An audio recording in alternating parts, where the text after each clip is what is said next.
Kia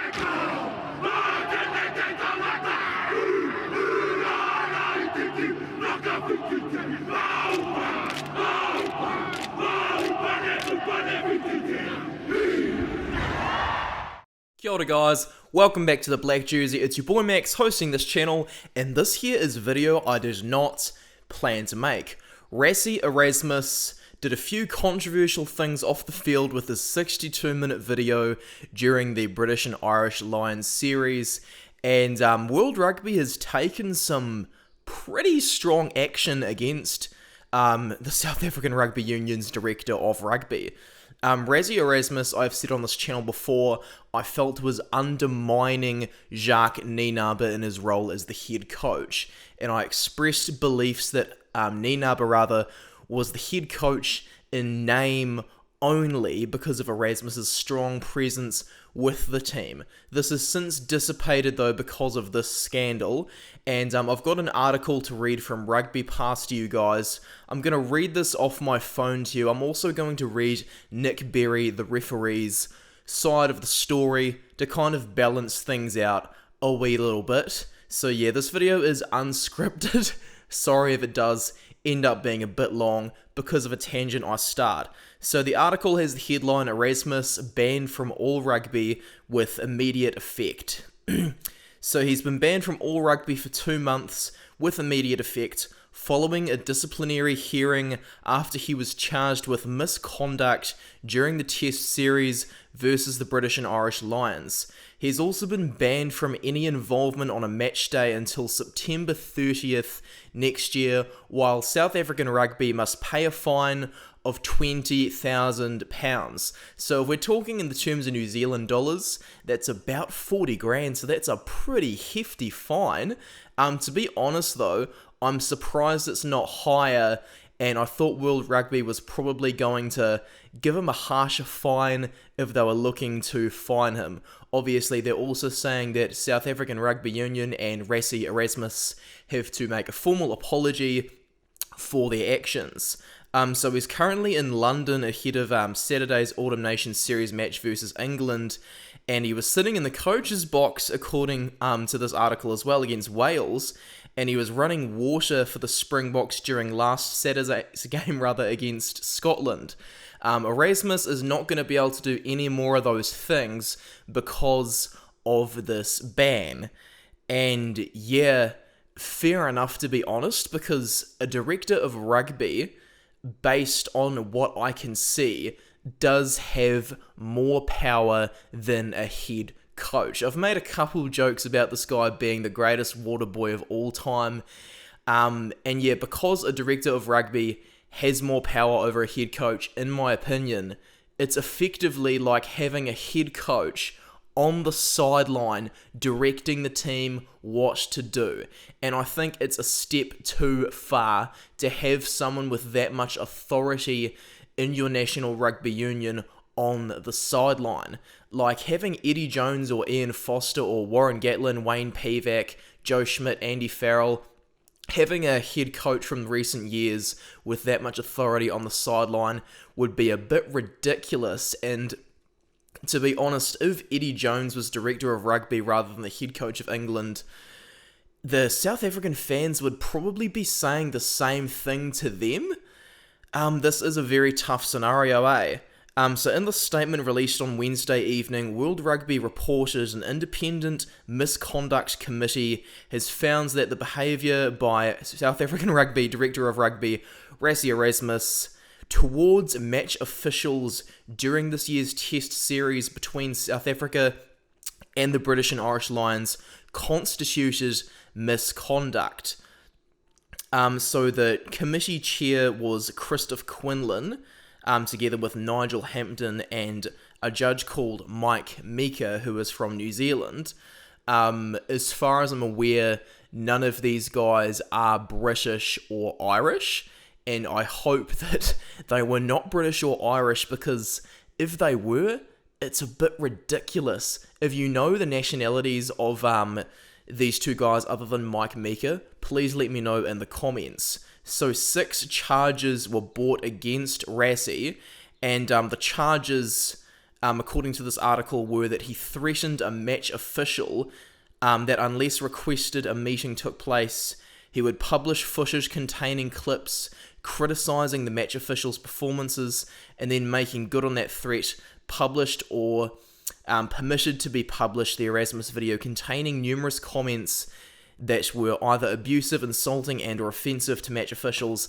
That there I do not agree with, because what is and what isn't abusive is a matter of opinion, and so you can't necessarily police something like that in regards to that charge. The second charge was attacked, disparaged, or denigrated the game and the match officials. That falls in the same category. You cannot categorically define what is and what isn't disparaging, because if you say to me that I've got a terrible channel, I might take it as a compliment, if you know what I mean.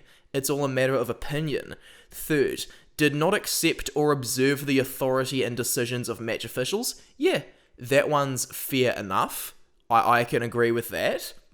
For published or caused to be published criticism of the manner in which a match official handled a match. Again, that one's a matter of opinion. 5. Engaged in conduct or activity that may impair public confidence in the integrity and good character of the match officials, and brought the game, this is the 6th one, into disrepute when he published or caused to be published the Erasmus video. Yeah, so half those charges are a matter of opinion, so really, World Rugby? Really, guys? So yeah, having considered all the evidence, including oral evidence from the match officials, Rassie Erasmus, South African Rugby, World Rugby, and submissions from the parties, the committee found all 6 charges against Erasmus proved. 2 charges were brought by World Rugby against SA Rugby in accordance with World Rugby Regulation 18 and the World Rugby Code of Conduct. And so these charges were that it did not ensure that Rassie Erasmus complied with the World Rugby Code of Conduct and or permitted Erasmus to commit acts of misconduct, and/or did not publicly correct any comments or publications by or on behalf of Erasmus that amounted to the misconduct, and permitted did not prevent Sia Khaleesi and Mzwandile Stick, I hope I'm saying that name correctly, to make comments at a press conference on July 30th that were not disciplined or sporting and adversely affected the game of rugby, and/or did not publicly correct any such comments as so adversely affected the game of rugby. So basically, the punishments for Rassie are suspension with immediate effect for all rugby activities for 2 months, suspension from all matchday activities, including coaching, contact with match officials, and media engagement, with immediate effect until September 30th, 2022, a warning to his future conduct and an apology to the relevant match officials, and SA Rugby will receive the same warning and obviously a fine of $20,000. There is an 80-page written judgment according to this article, and South African Rugby have issued a statement that I've got on screen too. So yeah, things are pretty hefty. And I'm just going to read the article about Nick Berry as well to give the other side of the story. So Nick Berry, I'm just going to find what he said. It's quite a way down in this article, in case you guys were wondering. So I'm just still looking for that. So according to this article, so World Rugby said we had over an hour to observe and to listen to Nick Berry as his account was tested and challenged before us. We had no hesitation in accepting his evidence. It was measured and he made concessions where appropriate. He had no motive to lie, exaggerate or mislead.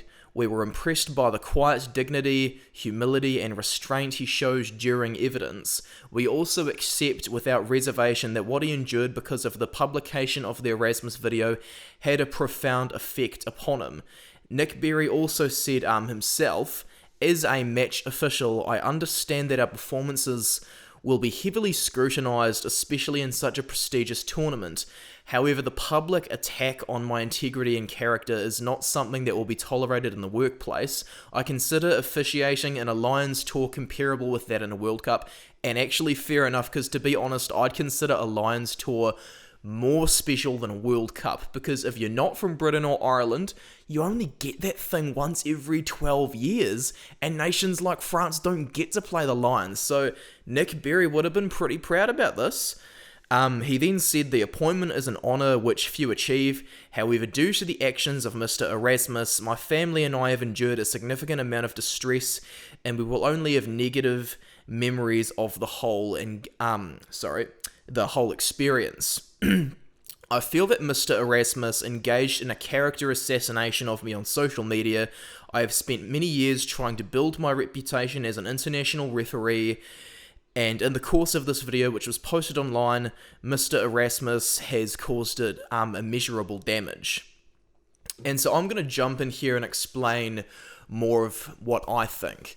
Basically, World Rugby was wrong to charge Erasmus with what they charged him with. I strongly agree that someone who's got more say in the team than a head coach should not be on the sideline. I do not ever want to see Rassie Erasmus on the sideline ever again, because they've got plenty of experienced players currently in the Springbok squad who can figure things out, and they can obviously analyse their opposition really well, as they did with the All Blacks. However, though, even though I don't think Rassie should be on the sideline, I don't agree with what he's been charged with. As I've said many a time, what is and what isn't offensive is a matter of opinion. And as I said earlier in this video, if someone in the comments said I'm making a terrible video, I could take that as a compliment, whereas someone else might have a bit of a cry about it. Now, Nick Berry isn't the best referee in the world, I will give him that. I do believe personally that what Rassie did was wrong. Like, 62 minutes is quite close to the length of an actual match of rugby, and I think that instead of complaining in a video like that, you know, just fix up your team and get them to win the freaking game, and newsflash, they did that. You know, making this video was a massive waste of time for Rassie Erasmus, because the team ended up beating the Lions in the second and the third test. I predicted the Lions would win 2-1, but the Lions lost 1-2, because the Springboks went away, they played to the referee in the next few games, and then they won because they deserved to win. Rassie Erasmus, as I said, wasted a lot of time on this, but what World Rugby's done to him is frankly ridiculous, as are the nominees for World Rugby Player of the Year. Sia Khaleesi should be there, and Lucanio Arm is very unlucky not to be there. I think Anton Dupont will win, and I think a lot of South African fans are going to be very upset about what's happened. So yeah, guys, that'll be the end of the video. I strongly disagree with what's happened. And yeah, I'll have another video up in a few days. I'll also review the French game. And goodness me, the year's coming to an end. I can't wait for 2022 and the All Blacks final game of the year. See you later, guys.